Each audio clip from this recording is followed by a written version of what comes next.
everybody. Welcome back to another Blind Tuesdays. Hope you guys been enjoying the content channel as of late. Excuse me for the absence on this segment. It has been a hot minute since we have done a Blind Tuesdays. Just a lot of stuff's been going on, and just a little bit of burnout, to be honest, was taking place. And once again, if you hear some noises in the background, that's just my mom on the phone, and also my our kitten is in play mode. Uh, so excuse me if you hear some noises. It's just just stuff's happening while I'm recording this. But it has been a hot minute since we've done a Blind Tuesdays, and I have always wanted to return to it because I've always found it to be a little bit of a fun segment on the channel. So we're making a bit of a return. And I've always remembered where we left off. We left off on the 2000s section. I was kind of toying back and forth between two movies. And the funny thing about it is that I actually did end up recording the review for the film that we're going to talk about now, but I felt like it was way too long. It went on for like 30 minutes. And I've since, my editing software has also changed. So the files that I had used would no longer be accepted. So even if I wanted to use that specific footage, it was not going to be possible. So we're going to redo it. And so this week we are looking in the 2000s era. And like we always do in these Blind Tuesday segments, when I say the 2000s, that could mean anything. So it could just literally be any kind of film that just has to have come out in the 2000s. Whereas with other selections that we'll see at the end of this video, there's genres and then there's decades. So that's the criterias and the picks within the Blind Tuesdays. So we are going to get into this. So the film that I chose and had did a review for, but again, lost the footage for, is a film called Lost in Translation, which was written and directed by Sofia Coppola. I believe came out in 2003. I could be wrong, 2003, 2004. This stars Bill Murray and Scarlett Johansson. And Sofia Coppola, obviously a well-known filmmaker, started her career, I believe, with the film The Virgin Suicides, and then followed it up with, I believe, Lost in Translation. I think she did a film between those two, I forget. But she began her career, obviously, as a performer within her father's work, Francis Ford Coppola, The Godfather Part 3, specifically. And then she transitioned to directing, and since then, she has gone and done some notable films. Most recently, she did a film called Priscilla, which we talked about on the channel, and I wasn't too crazy on. But this is the film that she is most known for, and for good reason. So this stars Bill Murray, as to my memory, just to also preface, it's been a while since I've seen this movie, so some details may be a little bit fuzzy, so you can correct me in the comments if I get some details fuzzy about the story. But this stars Bill Murray, and he is a veteran actor. He's traveling to Tokyo, I believe, to do a commercial, and he's getting a bit disenchanted with his industry, and he's feeling a bit lonely within his profession. Doesn't feel like he can really express himself or really exercise his feelings. He just feels fairly boxed in. And also in Tokyo is Scarlett Johansson, who is with her boyfriend and is also feeling a bit secluded as well, as he is off doing his work, and she is left to kind of be with herself, kind of just exploring the scenery, exploring some of the environment, as well as Bill Murray. And eventually these two meet at some point, and they start to hang out and experience things together and find some solace in the company of each other. So that's the basis of the plot. And the film for the large portion of its time, wrestles with a platonic type relationship, at least if I'm using the right word correctly. And it's mostly that of a friendship. They are just, kind of in each other's presence, and they're just kind of bonding, and they're trying to open each other's doors. Sometimes those doors get closed, other times those doors become more open. And in the backdrop of them being in a foreign country, it's meant to be a juxtaposition to their dilemmas and their overall feelings within their loneliness and their detachments from society. And in the case of being in a foreign nation, as Americans, it plays on that, where they are quite literally absent from the culture and very distant from the society that they are in, because they are not familiar with such a place. Thus, that distance and that lonely-like quality that the film is trying to exhibit is quite heightened through that examination and through this illustration of them being in a foreign nation. I think that's a brilliant choice, a brilliant visual representation of that.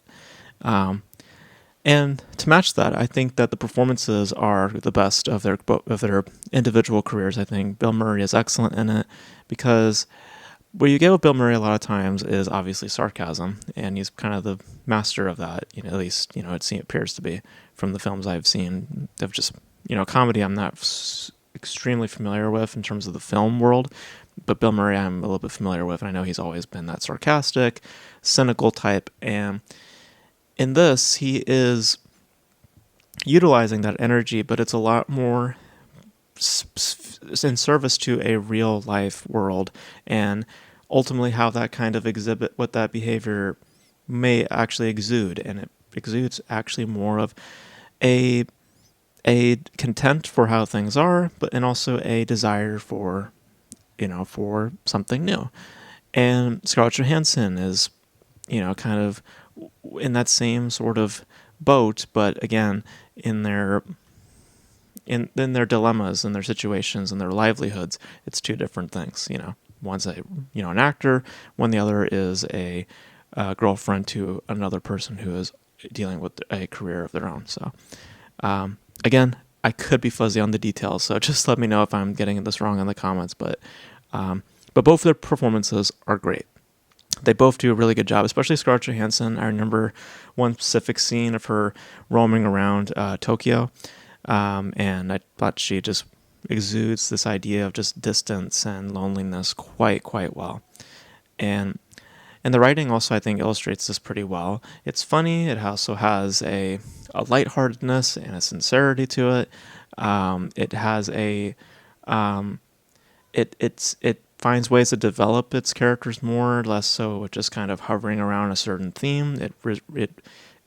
It understands in the manner of heightening its ideas to allow these characters to express themselves, and it's done in a very in a fairly extensive manner, and a very progressive manner as well, because this relationship definitely flourishes and definitely moves and builds to a conclusion that I think is very controversial, because there's some people that may believe this to be the right place for this relationship to be, or there's people like me where they see that ending and they just kind of go, did we really need to go there? And for me, I don't think we needed to. I don't think that we needed to get to that place. I think that staying within the vein of a friendship and the vein of just two people just in each other's company and just being there and on a certain level, I think is a lot more meaningful than for them to actually progress into something more romantic. I get that in human nature that may in fact be where things may go, but ultimately I think that it lessens its ideas to some extent when that's the end result. A film that I would compare it to is a film called Columbus, which I have reviewed on this channel, and I absolutely love that film. And I think that film is almost in some ways like a Black Mirror effect in terms of Lost in Translation, because it deals with very similar things where you have two strangers, both of which are kind of, dealing with their own form of loneliness, their own emotional turmoils, and they both come together. And there's a point in the film, just like Lost in Translation, where this could become something romantic. And the film kind of flirts with those ideas. And ultimately, they choose to not go that way because there's something more meaningful about these two just being friends and just being being there for each other on a certain level. Whereas with Lost in Translation, when we get to the point of that ending, it just feels like, okay, this is just not needed. Also, just on a personal note, the actual circumstance of in filming that sequence, Scarlett Johansson was apparently 17 when she filmed that scene. Bill Murray is a lot older, so yeah, the early 2000s. So, it was a kind of a different period. But I could be wrong on that information. I don't know. I've read that a few times online, but I could be wrong with that. I read a few times somewhere that she was apparently 17, so I was like, ugh. But outside of just some doubts within its conclusion, I think that there is a lot there to be desired. I think that its screenplay really develops its characters quite well. I get a great sense of who these people are, a great sense of just their own variations of loneliness, because ultimately these two are lonely people, and they do come together. And that's the general conceit of the film, is about that of loneliness and distance. And I love, again, the juxtaposition of them being in a foreign nation and how that informs the characters. I think that that's really, really brilliant. A really brilliant visual presentation that I've honestly I've not seen in a lot of other movies. So, and I think the performances are great. I think both of them do a great job in representing their own forms of loneliness. Especially Scarlett Johansson, I thought she did a very good job in portraying her distance and her relationship. And Bill Murray's great too. I think that he utilizes the energy that he typically has and puts it in a position in a film like this to where it actually feels a lot more raw, and it feels a lot more imbued, with details. Um, you know, so I think generally it's just a very well made piece, and I think that it just carries an aura and an energy that is intriguing and has that what makes you feel for these two, and wanting to invest more and to see their daily lives through these encounters and stuff like that. You're invested, and it's the strengths within its execution and within its writing, and with those two central performances. So it's very, very good. It's definitely not Lost in Translation, as it's per its title. It's definitely not that. It's very, very of course of what it's trying to do, on course of what it's trying to do, and it's told, I think, very well, and told in a way that is very informative, and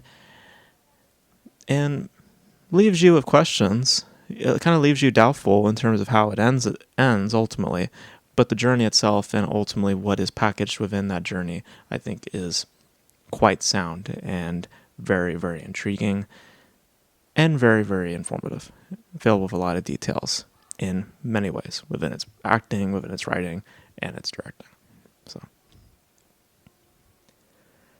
So those are my thoughts on Lost in Translation. I really like it. I really, really enjoyed it when I saw it. I have been curious to see it again. I would honestly, I wish I watched it before I did this video. I probably am going to get that in the comments if anyone wants to comment. But I really did enjoy it when I first saw it, and I'm just going off by the vagueness of my memory. But yeah, really enjoyed it. Now, this being Blind Tuesdays, we are going to spin the wheel. Now, I don't have. I'd rather do it like this because it's easier for me. I don't know honestly if it will work here, but I want to do it on my phone because I think if it's a lot easier. So I'm going to cut the camera real quick, and I'm gonna pop up my little wheel here, and then we're gonna see what is for next Blind Tuesdays. So we're gonna cut right now. Alrighty, it's time to spin the wheel. I'm gonna put it up to the camera here. Hopefully you guys can see it. Hopefully it could focus up. But this is how it's going to work. So hopefully you guys can see the choices as my camera tries to see it. There we go.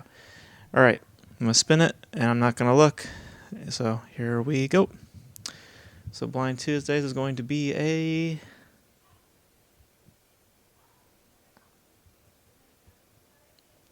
All right, is it done? Oh, there it is. So it's going to be action. Okay. So we're going to have an action flick for the next film for Blind Tuesdays. So there you guys have it. So thank you guys for tuning in. Sorry if this is a little like fuzzy of a review. It's just really tired for some reason today. Went out surfing for like 2 days. So I don't know, maybe I'm just a little tired. But thank you guys for tuning in. Let me know your thoughts on Lost in Translation if you guys have seen it. It's a pretty good film. If you haven't seen it, please check it out. It's really good. And I need to see more of Coppola's work because I've been curious to see other work of hers, like The Virgin Suicides. I've heard some good things about. But you guys want to hear your thoughts on all things Sofia Coppola in the comment section below and your picks for next week's Blind Tuesdays. Let me know your suggestions. I'll take any of your suggestions for an action film. So it doesn't have to be decade specific, so it could be way back in the day. It could be as recent as the 2020s.